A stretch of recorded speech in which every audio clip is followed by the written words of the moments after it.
자, 이런 와중에 대통령 경호처도 지금 분위기가 굉장히 안 좋은 것 같아요. 대통령 경호처 직원들이 이 김성훈 경호처 처장, 그다음에 이광우 경호본부장에 반발해서 지금 연판장을 돌리고 있습니다. 수뇌부 사퇴하라 이런 요구가 담겼다고 하는데 이 연판장에 거의 뭐 700여 명 정도가 직원이 경호처 직원이 700여 명 줬는데 거의 대부분 이제 참여하고 있다고 하고 이 연판장이 이렇게 돌린 거는 경호처 창설 62년 만에 처음 있는 일이다. 이런 비판이 나옵니다. 또 이 연판장에 뭐 예를 들어서 경호 3부장 같은 경우에는 이제 대통령 체포를 막자라고 하는 의견을 막으면 안 된다라고 의견을 냈다가 지금 징계를 당하고 있고 뭐 이런 상황까지 이제 가만히 된 것 같은데 이 경호처의 분위기 지금 어떻게 보고 계세요? 며칠 전에 들었었는데 네. 개판이래요. 그래요? 네, 분위기 네. 너무 안 좋고 일단 몇 분이 제가 알기로는 간부들 몇 분이 가서 김성훈 차장에게 네. 그러니까 정말 매너 있게 얘기를 했나 봐요. 상황이 이러니 네. 스스로 옷을 벗는 게 어떻습니까? 그랬더니 김성훈 차장이 무슨 개소리야 내가 왜 하고 네. 내가 뭐 잘못한 게 뭐 있어. 그리고 전횡을 저지르려고 하니까 결국 연판장 사태까지 간 거죠. 네, 그래서 그렇게 됐고 그리고 특히 이 전횡 지금도 전횡을 저지르고 있대요. 네. 그러니까 처음에는 제가 딱 아는 분에게 얘기 들은 건 그거였어요. 아마 김성훈 스타일은 권력에 되게 이렇게 차삭 기대서 저 좀 이뻐해 주세요 이런 스타일이거든요. 네. 그래서 대통령이 파면된 다음에는 바짝 꼬리를 내릴 거다. 네. 잘 지내자. 우리가 그런 사이 아니었잖아. 이럴 거라고 생각을 했는데 그게 아닌 실제 거네요? 약간 그렇게 했대요. 아, 그래요? 약간 그렇게 했는데 경호처 분들이 무슨 개소리야 이렇게 된 거죠. 너는 절대요. 우리를 다 위험에 정말 목숨을 건 위험으로 빠뜨리려고 했던 자 아니야. 이 분위기가 있었던 거죠. 네. 그러니까 다시 전횡 본인이 막 하려고 하고 다 그러다가 충돌이 내부적으로 이제 충돌이 되면서 연판장 사태까지 나온 걸로 알고 있어요. 근데 정말 중요한 문제가 있는 게 이분이 지금 인사권을 다 휘두르고 있잖아요. 네. 몇몇의 중요한 인사들을 할 수 있다라는 거예요. 제일 중요한 인사는 나가기 전에. 그렇죠. 좀 그리고 나갈지 안 나갈지 몰라요. 일단 네. 선거가 끝나고 대통령이 바뀌어야 나가게 되는 거죠. 아마 그럼 바로 대통령이 바뀌면 김성훈부터 처리를 해야 되겠죠. 네. 네. 그런데 김성훈, 이광우 이런 분부터 처리를 해야 되는데 제일 근데 인사를 막 하려고 하는데 제가 구체적으로 그 자리인지 모르겠지만 그 얘기를 듣는 순간 딱 겁이 덜컥 난 게 전산 담당자, 네. 비어폰 서버 담당하는 전산 담당자를 인사 조치할 수 있는 거예요. 아, 이미 증거 인멸을 위해서. 다 삭제해라. 네. 그러니까 우리가 뭐 삭제 이틀치만 되고 삭제한다고 그러는 거는 인제스트라고 앞에 뜨는 게 그런 거고 기본 서버에는 원 서버에는 그게 다 들어가 있거든요. 네. 근데 이거를 아예 포렌식에서 다 삭제를 해라고 지시를 했어요. 네. 근데 담당자가 이러면 나 증거인멸로 나도 잡혀갈 수 있는데 안 해. 거부를 했거든요. 그래서 담당자를 교체해버리면 되잖아요. 아, 그럼 자기 말을 들을 사람은 담당자로 교체한 뒤에 실제로 증거인멸을 할 수가 있다. 그렇죠. 네, 그래서 그렇게 보실 수 이러면 내란의 중요한 증거들이 정말 없어질 수가 있어요. 그래서 이거는 경찰, 검찰 다 해야 되고 만약 그렇게 되면은 검찰은 책임을 져야 되는 거죠. 왜냐하면 구속영장을 3번이나 반려하고 네. 결국은 또 재판에 출석도 영장 실질심에서 출석도 안 하면서 김성훈이 똥덩어리게 돌아가야 돼 있었잖아요. 네. 그래서 그게 지금은 대단히 시급한 문제다.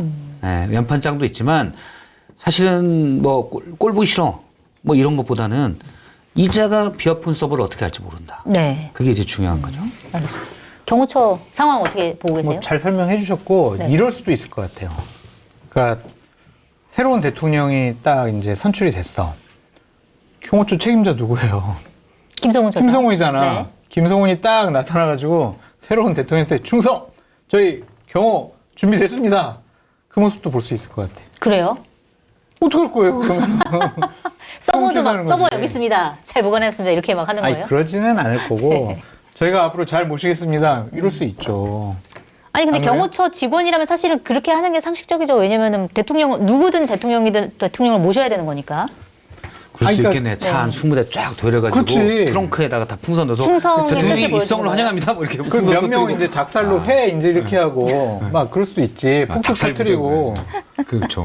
대통령님 당선을 축하드립니다. 폭죽 짠. 원래 이분이 통신병 출신이잖아요. 네. 그런 기획에 좀 뛰어나다고 그러더라고요. 네. 작살. 그러니까 그 전까지는 그 김성훈 경호처 차장을 인사발령 내거나 뭐 해임시키거나 그럴 수 있는 사람은 한덕수잖아요. 네. 안 할 거 아니에요. 어쨌든. 그러면은 새로운 대통령이 오기 전까지 새로운 대통령을 경호하는 것까지 다 누구 손으로 기획하고 결재를 하겠냐고요. 네. 김성훈이 할 거 아니에요. 그렇죠? 그러면 딱 나타날 수 있지. 대통령 당선을 축하드립니다. 막 이렇게. 표변에서 그렇죠. 그럴 수 있지. 할 수도 있다. 알겠습니다. 자, 이번에는 김건희 여사 얘기를 좀 해봐야 될 것 같은데 이동훈 전 대변인, 그러니까 처음에 이제 윤석열 대통령 당선 전에 윤석열 캠프에서 첫 대변인을 한 분인데 이분이 최근에 라디오에 나와가지고 여러 가지 경험담을 털어놨는데 그 중에 하나가 김건희 여사에 대한 거예요. 그래서 뭐 이렇게 윤석열 대통령의 김건희 여사에 대한 감정은 사랑 이상이다. 그리고 뭐 김건희 여사가 이런저런 이제 사람들을 이제 면접을 보면서 그렇게 윤석열 전 대통령을 옆에 두고 면박을 주면서 하더라. 뭐 이런 얘기들을 털어놨는데 최근에 또 오늘 나온 JTBC 보도 보니까 김건희 여사가 또 관저에서 방탄 기갑 차량을 운전해보고 싶다 이렇게 얘기를 해가지고 운전까지는 아니지만 옆에 태워가지고 관저를 한 바퀴 돌았다 뭐 이런 보도까지 나오는데 이 김건희 여사 에피소드 그동안 공개 안 된 거 좀 방출 좀 해주세요. 아니, 근데 기억이 띄엄띄엄 나가지고 그래요? 기억을 거슬러 올라가야 되는데 네. 하여간 나올 만한 것들은 다 나왔고 무속과 관련된 것은 아마 제일 핫할 것 같아요. 네. 한겨레에서도 얼마 전에 했던 보도도 했잖아요. 그게 이제 물꼬를 틀 거라고 좀 생각이 들고 이제 막 정권이 바뀌게 되면 갑자기 이제 느닷없이 이제 한겨레에서 A 무속인 해가지고 인터뷰해가지고 네. 나올 수도 있을 것 같아요. 그러니까 이제 그 부분이 좀 나올 것 같기도 하고 이동훈 대변인이 얘기한 윤석열에게 김건희는 사랑 그 이상이다. 그 이상의 것을 저는 얘기를 들었죠. 뭐죠? 그러니까 김건희 여사가 이제 국민의힘의 새로운 지도부가 들어섰을 때 그 부인들, 네. 뭐 당대표 아니면 최고위원들 부인들 있잖아요. 네. 아니면 남편은 초청 안 했구나. 부인들을 초청을 해가지고 네. 식사를 하면서 이랬다라는 거예요. 나는 오빠를 영적으로 지배하고 있어요. 그러니까 가스라이팅 뭐 이런 네. 정도가 아니라 네. 영적으로 지배를 하고 있어요. 이런 식의 얘기를 했다라는 소문이 있어요. 네. 그러니까 이제 네. 그거는 완전히 그냥 내 마음대로 할 수 있어 이거잖아요. 네. 내 말만 들어 이런 거. 그러니까 이제 거기서 보면은 확실히 이 누가 대통령이냐 V0다. 이 대통령이라는 직에 대한 무한 책임을 갖고 있다. 그렇게 볼 수밖에 없죠. 김건희 여사가 네. 그렇게 행동을 그 해왔다. 단어 하나에서 끝났다고 보여져요. 영적으로 지배하고 있다. 알겠습니다. 김건희 여사의 여러 가지 행태들이 이제 곧 줄줄이 나올 텐데 엄청 나오겠죠. 기갑차 탄 거는 좀 약간 좀 황당했어요. 근데 네. 뭐 저는 그 안에 있는 사람에게 들었는데 제2부속실을 왜 안 만들었냐. 네. 제가 뭐 다른 방송 한번 얘기한 적이 있는데 근데 그냥 경호실이 제2부속실이었대요. 아 그래요? 네. 경호처가 김성훈 그냥 차장 한 거 봐요. 작살로 이제 작살로 해잡고 밀업을 돌리면서 군함에서 노래방 파티하고 딱 노래방 파티할 때 여사 친구들이랑 같이 가서 군함 같이 간 거거든요. 네. 여사가 그냥 간 게 아니고 본인 지인들 불러서 술 먹고 노래방 군함에서 거제 가서 그러고 있고 그러면서 이거 재밌는데 내일 또 합시다. 그러고 또 했다는 거 아닙니까? 네. 이 해변에서 불꽃 노래하고. 그런데 그 심기경호까지 했기 때문에 사실상 경호처가 김성훈 차장의 GR의 부속실 역할을 했었다. 네. 그리고 그런 게 상당히 많다고 그러더라고요. 근데 이제 주술 관련돼서는 저도 들었던 게 뭐냐면 사실 A급 명리학자들, 네. 점도 보고 이런 분들 있잖아요. 뭐 천공이든 건진이든 이런 분들은 이제 B, C 요 정도라고 그러더라고요. 급수가 더 급수가. 아래예요? 그럼 아래죠. A급은 누군가요? 나의 보험 상태를 객관적으로 체크해 공정한 평가와 합리적 대안을 제시하는 마이보험 체크는 보험 가입자의 이익을 최우선으로 각종 보험을 고객의 상황에 맞게 맞춤형으로 리모델링 해드립니다. 마이보험 체크는 생명보험협회와 손해보험협회에 등록된 보험대리점 소속입니다. 홈페이지는 한글로 마이보험체크.com으로 접속하시고 전화는 1800-7917입니다. 통영해인, 대한민국의 1%의 맛을 찾아드리는 통영해인에서 오늘 준비한 메뉴는 통영해인이 강력 추천하는 싱싱한 아나고회와 향긋한 멍게 양념젓갈입니다. 싱싱한 자연산 아나고회로 큼직하게 씹는 맛이 살아있는 통영식 아나고회는 아나고 본연의 맛을 풍부하게 느끼실 수 있습니다. 싱싱한 통영산 멍게로 맛을 낸 멍게젓갈은 통영바다의 별미 중의 별미로 봄바다의 향긋함을 입안 가득 느끼실 수 있습니다. 유튜브 고정 댓글 링크로 들어오시거나 네이버에서 통영해인을 검색하셔서 주문하시기 바랍니다. 일상 속 작은 실천으로 지구를 지키면서 보상도 받을 수 있는 경기도의 기후행동, 기회소득, 제도를 소개합니다. 온실가스 저감을 위한 실천으로 경기도민들에게 기후행동, 기회소득 리워드를 지급하는 프로그램인데요. 기후행동 앱을 다운로드 받은 후 다양한 활동을 통해 받은 리워드를 지역 화폐로 전환해 이용하실 수 있습니다. 지구를 위한 작은 실천에 동참해보세요. 작은 노력들이 모여 큰 변화를 만듭니다. A급들은 강화도에 많대요. 강화도요? 네, 강화도가 기가 세서 네. 강화도에 많은 분들이 있대요. 제가 아는 분의 아주 가까운 지인이 A급이에요. 네.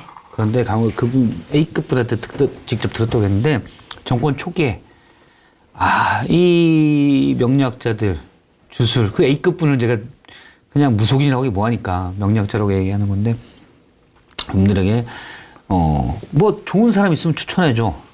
어디 좋은 자리 타. 나한테 말만 해. 인사권. 이런 것들이 휘두르고. 파다했다는 거예요. 네. 근데 이제 A급들은 또 굳이 막 이런 사람들도 있고 사실 정말 이렇게 보니까 근데 이런 무속인들 사이에서는 이제 우리들 세상이 왔다. 그렇지. 여사의 힘에 기대요. 네. 그런 게 파다했다는 거예요. 그런 것들이 이제 하나씩 나오겠네요. 알겠습니다. 지금 더 나올 게 저는 지금까지 생각도 무궁무진. 못했던 무궁무진하게 나왔어요. 저도 이제 몇 가지 제보 들은 게 있는데 사실은 너무 설마 하는 것들도 있어서 네. 차마 얘기를 못하는. 방송에서는 얘기할 수 없는 수준인가요? 예를 들어 뭐 여사의 동생, 네. 오빠 이런 분들 관련된 것들. 근데 확인도 전혀 없고 그냥 제보 차원인데 보니까 일부에서는 가끔 요즘 그런 얘기가 나오긴 하더라고요. 해외에 있는 분이 알려준 얘기들도 있어요. 알겠습니다. 어떤 얘기들이 좀 쏟아져 나올지 앞으로 좀 지켜봐야 될 것 오빠가 같습니다. 아킬레스건일 수도 있어. 오빠가 근데 굉장히 관여를 많이 했잖아요. 기자들이랑 소통도 많이 하고. 동생이 동생도 너는 있어요? 라고 할 수도 있어요. 동생도 있어요? 동생이 있는 걸로 알고 있어요. 그래요. 저도 동생이 둘째 있는지 오빠인가 동생인가 제가 모르겠는데 찾아볼게요. 알겠습니다. 그 해외에 살던 분.